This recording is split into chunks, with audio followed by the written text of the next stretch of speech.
Assalamualaikum warahmatullahi wabarakatuh. Selamat pagi, selamat siang, dan selamat sore, anak-anakku sekalian. Sampai jumpa kembali pada pembelajaran kali ini, yaitu materi pembelajaran PKN kelas 9, bab yang kedua, bagian yang ketiga, KD 3.2, mensintesiskan isi alinea dan pokok pikiran yang terkandung dalam pembukaan Undang-Undang Dasar tahun 1945 sesuai dengan Permendikbud nomor 37 tahun 2018. Kalau pada pembelajaran yang sebelumnya kita belajar tentang pokok pikiran dalam pembukaan Undang-Undang 45. Nah, untuk pada video pembelajaran kali ini adalah kita mempelajari tentang sikap positif terhadap pokok pikiran yang terkandung dalam pembukaan Undang-Undang Dasar 45. Langsung saja kita awali. Bagian C, sikap positif terhadap pokok pikiran dalam pembukaan Undang-Undang Dasar Negara Republik Indonesia tahun 1945. Undang-Undang Dasar Negara Republik Indonesia tahun 1945 memuat aturan pokok yang diperlukan bagi negara dan pemerintah, serta dasar falsafah dan pandangan hidup bangsa. Dasar falsafah bangsa dan pandangan hidup bangsa tersebut telah berakar dan tumbuh berabad-abad lamanya dalam kalbu melalui sejarah bangsa Indonesia. Sudah jadi tugas kita bersama, termasuk kalian sebagai para pelajar sekaligus generasi penerus perjuangan bangsa, untuk mempertahankan kelestarian pokok-pokok pikiran dalam pembukaan Undang-Undang Dasar 45. Dengan demikian, pokok pikiran pembukaan Undang-Undang Dasar 45 tidak hanya sekedar menjadi rangkaian kata-kata luhur tanpa menjadi pegangan hidup dalam kehidupan bermasyarakat, berbangsa, dan bernegara.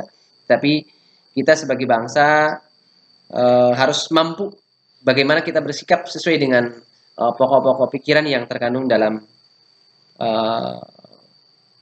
pokok-pokok pembelajaran pokok-pokok pembukaan Undang-Undang 45, baik dalam kehidupan bermasyarakat, berbangsa, dan bernegara. Untuk yang selanjutnya, ini ada tugas kelompok. Coba kalian diskusikan dengan kelompok kalian mengenai upaya untuk mewujudkan pokok-pokok pikiran dalam pembukaan Undang-Undang Dasar 45 di dalam berbagai lingkungan. Nih, tulislah pendapat kelompok kalian dalam bentuk tabel seperti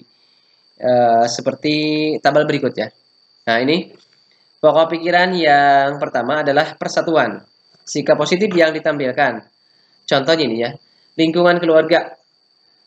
Di lingkungan keluarga, pertama hidup rukun dengan saudara. Kira-kira nih, dua sikap berikutnya kira-kira apa saja. Kemudian di lingkungan sekolah, ikut serta dalam belajar kelompok. Kira-kira sikap-sikap berikutnya apa saja? Apalagi ya. Kemudian di lingkungan masyarakat, ikut serta dalam kegiatan kerja bakti membersihkan lingkungan. Nah, kira-kira sikap positif berikutnya apalagi? Kemudian lingkungan bangsa dan negara, menggunakan bahasa Indonesia yang baik dan benar. Nah, kira-kira dua sikap berikutnya apalagi? Kemudian selanjutnya, pokok pikiran kedua yaitu keadilan sosial. Sama ya, kalian tentukan sikap positif yang bisa ditampilkan di lingkungan keluarga, lingkungan sekolah, lingkungan masyarakat, lingkungan bangsa dan negara. Nah, seperti yang pokok pikiran yang tadi. Kemudian berikutnya, pokok pikiran yang ketiga, kedaulatan rakyat. Contoh sikapnya, di lingkungan keluarga kira-kira apa? Lingkungan sekolah, lingkungan masyarakat, dan lingkungan bangsa dan negara. Nah, semua tuliskan minimal tiga contoh sikap yang bisa ditampilkan. Yang keempat, pokok pikiran ketuhanan menurut dasar kemanusiaan. Di lingkungan keluarga apa saja, lingkungan sekolah, lingkungan masyarakat, dan lingkungan bangsa dan negara. Nah, itu adalah tugas kelompok untuk materi pembelajaran PKN bab yang kedua. Kalian bisa tuliskan hasil tugas kelompok kalian, kemudian kalian share di Google Classroom masing-masing gitu ya. Kalau misalkan kelas A di kelas A, kelas B atau di kelas 9C, nanti ditunggu hasil kerja kelompok kalian. Kemudian yang selanjutnya adalah uji kompetensi bab yang kedua. Ini menyusun beberapa pertanyaan. untuk dikerjakan ya. Ini individu.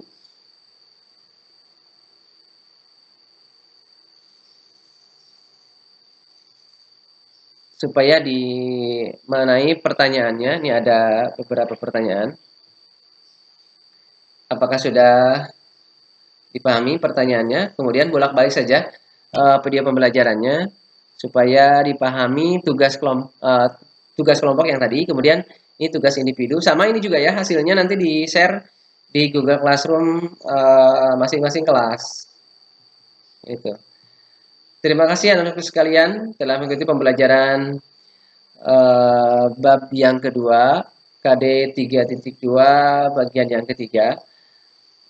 Dengan demikian tuntas untuk materi pembelajaran bab yang kedua.